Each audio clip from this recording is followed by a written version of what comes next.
My name is Sheva Carr, and I am here with my beloved sister, Erin Toffenberg. We are working together on a project to contribute to the global efforts to end human trafficking, and so excited to be here at the United Nations, where we're presenting our work in a panel discussion, and where we met the women 4 years ago that inspired this project, the very original Big Sisters from Iceland. So we are thrilled to be inviting you to join us via what they launched through what they call the Jungle Telegraph, woman to woman, Kitchen table to kitchen table. It's now hoping to spread virally around the world so we can do something about this important issue. So why would a UN Peace Messenger organization be here at the Commission on the Status of Women talking about human trafficking? You know, when I attended my first CSW, I learned that more women have died in gender-based violence than all the soldiers in all the world's wars in all of history combined, because of their gender. And I discovered that we cannot talk about building a culture of peace without addressing gender-based violence. And we cannot address gender-based violence without addressing sex trafficking of all peoples, but especially of women and girl children. The problem is so vast. The UN Office of Drugs and Crime has suggested that human trafficking is now set to outpace both the drugs trade and the arms trade as the largest illicit industry in the world. We need a solution that's bigger than the problem. Law enforcement by itself, government agencies by themselves, and NGOs by themselves are not big enough to solve this problem. Well, we need an army as big as the army of buyers and bigger, and that is the civilian army that we as NGOs, government agencies, and law enforcement can enroll. So our partner at the District Attorney's Office in Alameda County so believes in this arm-in-arm collaboration between law enforcement and civil society that she said, community involvement is essential to combating demand for sex trafficking, often more impactful and permanent a solution than prosecution and law enforcement interventions.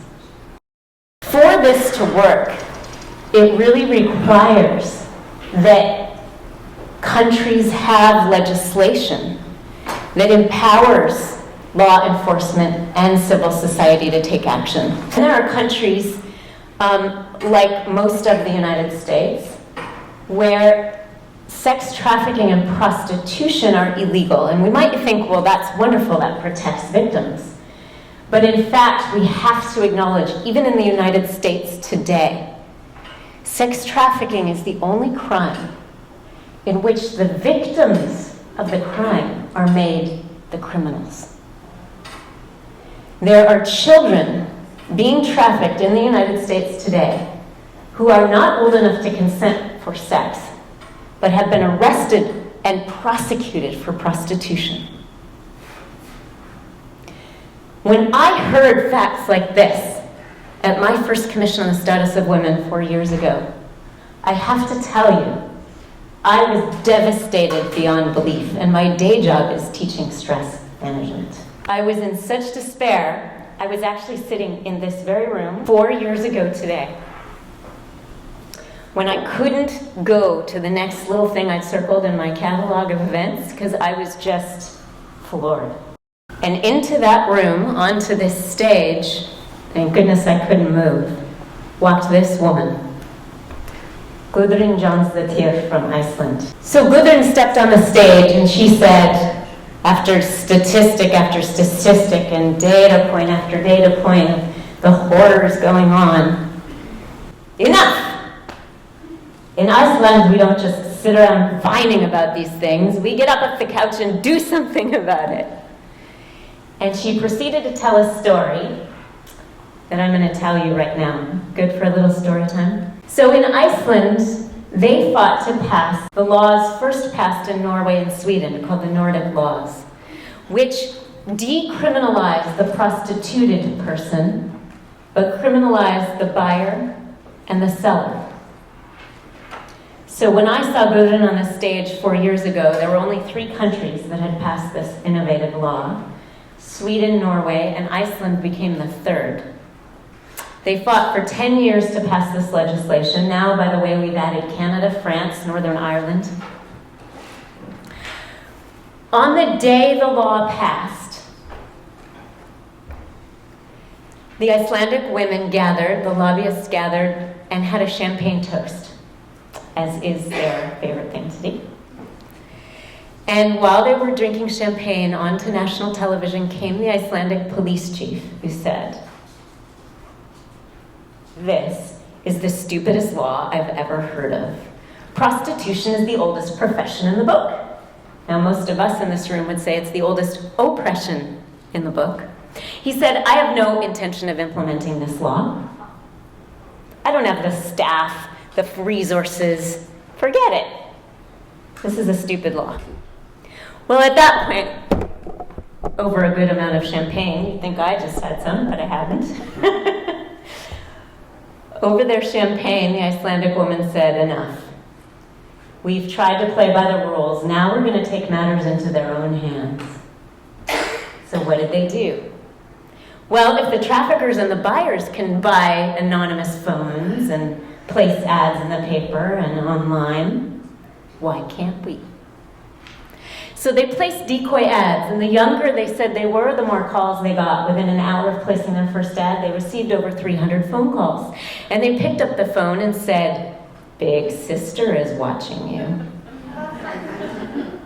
When they got bored with that, they said, "Why are we doing this? Oh, right, to help the poor police who don't have enough money and resources. Well, let's help them a little more." So when buyers called for sex, they said, "Here's the address," and they sent them straight to the police chief's house for services.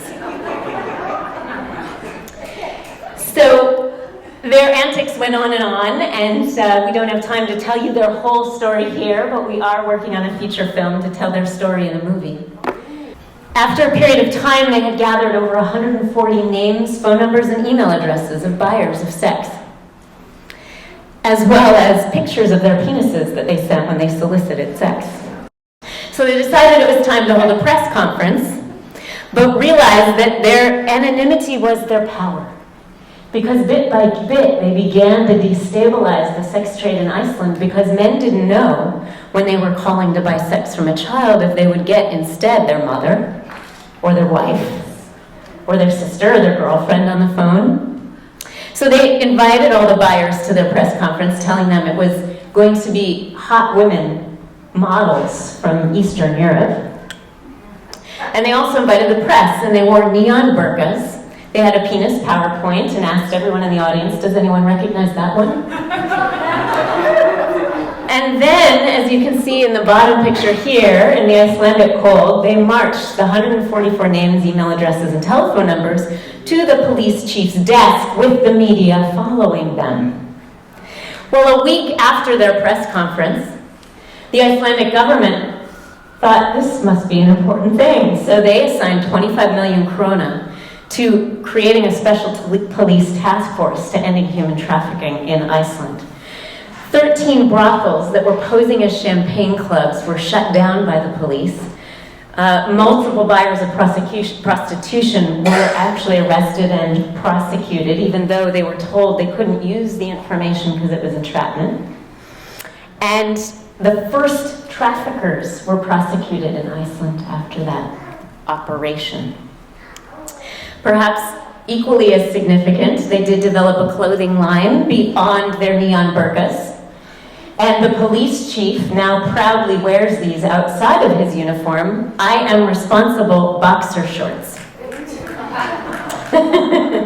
When I heard Gudrun share this on this stage 4 years ago, I was lifted out of my despair and realized we really can make a difference.